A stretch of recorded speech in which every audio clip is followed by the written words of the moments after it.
Welcome back at the half on the PAC Sports Network. I'm Randy Gore. We're joined by Chatham head coach Andrew Garcia. Coach, year 2 now for the Chatham Cougars. Take us back to year 1. When you look back in year 1 of the program, obviously a historic season, the inaugural season for Chatham Cougars basketball. But what did you learn about yourself and about your team along the way in year 1? Well, wow, that's a big question. There was a lot that went into it. It's been an interesting ride. Just starting everything from scratch is a feat in itself, and now finding an identity is our biggest challenge now. Year 2 is more about that. I think last year we were just literally just fighting to find players that would be happy to come here and be a part of the first program ever. But now it's all right, how are we going to establish a competitiveness and like I said, an identity about ourselves to help us climb up in the ranks among these great basketball teams. So that's what we're on right now, and the hardest part is just helping my players understand that's a process, that it doesn't just happen in 1 year or 2 years. It's going to take a little while, and preaching patience every day is the biggest factor. This year you have some pieces in place. You're returning all 5 of your starters, which is terrific. But talk about some of the benefits, I guess, here in year 2, or maybe where things, I don't want to say they're easy, but where maybe they're a little bit easier this year than they were last year.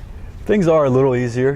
It's nice to have returners that you can lean on a little bit, and when you're in practice and there's new guys in the drills and freshmen and transfers, then you can turn to the returners and say, hey, we're doing this drill, you've done this before, help me out. And with our number of guys, it does get challenging sometimes, but it's much easier in the fact that we can start preaching leadership now and saying, like, hey, there's guys younger than you, there's guys that are looking up to you, and now you gotta be more than just worrying about yourself. You got to bring some other people along with you. So the guys that I've had, even though they're just sophomores and a couple juniors, they've done a great job embracing that so far.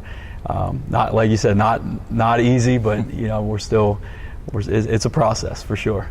Last year, some monumental wins along the way in that inaugural season. You have to look at the program's first ever win at W&J, terrific game, and then a PAC tournament win at Geneva. Both of those games coming on the road, which makes it that much more difficult to attain. But take us back to those games and what it meant for you and the program. Oh, it was huge. You hate to just base everything on the results. And I try to get my players not to look at that. I try to we got to try to improve every day. But it does really, really help when you can get some W's under your belt. And, that first one at W&J was just sheer will. We were down 9 at halftime. And, to see those guys battle back and really give so much energy and to see some shots fall, like, some of them were lucky maybe, but that's basketball. That was a great feeling. And then, the Geneva PAC tournament win was special just because, we saw the progression from that first win we had against W&J, and we had a few more wins along the way to where we were kind of mad when we weren't winning towards the end of the season, and we thought we could be competitive if we played the right way, and to see it turn out the way it did, that was really nice. And it's amazing how things change throughout the year and expectations-wise. So hopefully we can carry a little bit more of that into our first couple PAC games here this year. Last year, it took a few games before that first win was attained. This year, already 2 wins under your belt heading into the PAC opener tonight. Do you feel like last year's experience already paying off this year? Without a doubt. I think, just from hearing that first game at Franciscan, just some of our fans on the road, my parents were the first ones to say it. It was like, wow, the guys look so much older and more experienced and under control, and that's just 1 year of guys going from turning 18 to 19 to 20, there's a big leap in maturity. Some of our guys actually have facial hair now, and they do look a little older and a little more under control.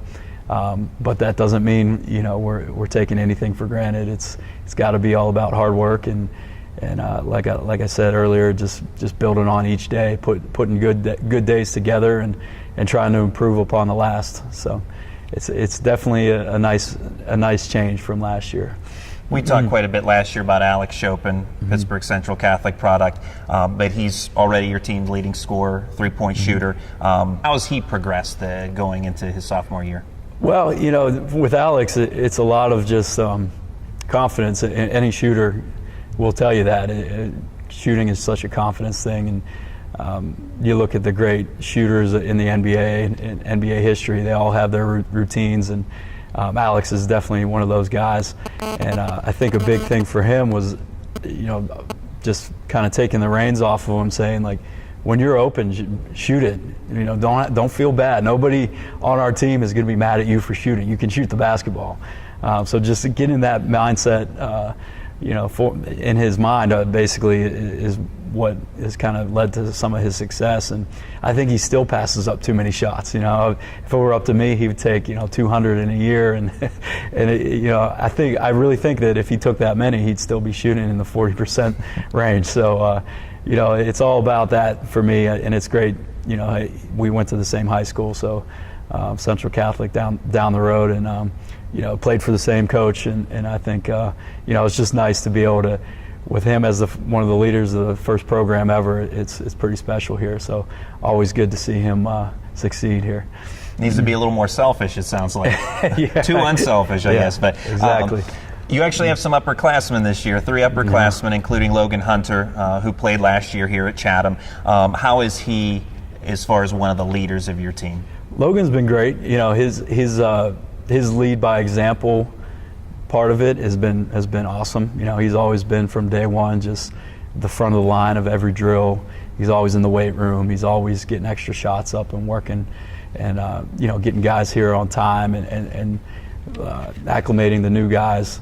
And now he's coming along. The progression is of him being more vocal, and we have constant conversations about this. It's not his nature. He's a soft-spoken kind of guy, which is completely fine. But this program needs somebody who's going to be that voice out there. It can't always just be me or the other coaches on the staff trying to get guys in order and lead on the court. It's got to come from the players at some points. And we have other guys who are able to do that. But with Logan being one of the starters and one of the older guys on the team, I think it's important that that's the next part in his progression, and he's been doing a good job with it this year. And we're only 4 games in. I'm looking for more and better things from him. Anthony Bomar, over 100 assists last year. Your floor general. What's it like to have a guy like him running the floor for you? Oh, it's nice. He understands the offense much better this year. He knows what we're trying to get out of each possession, and he's very sneaky. I don't know if teams.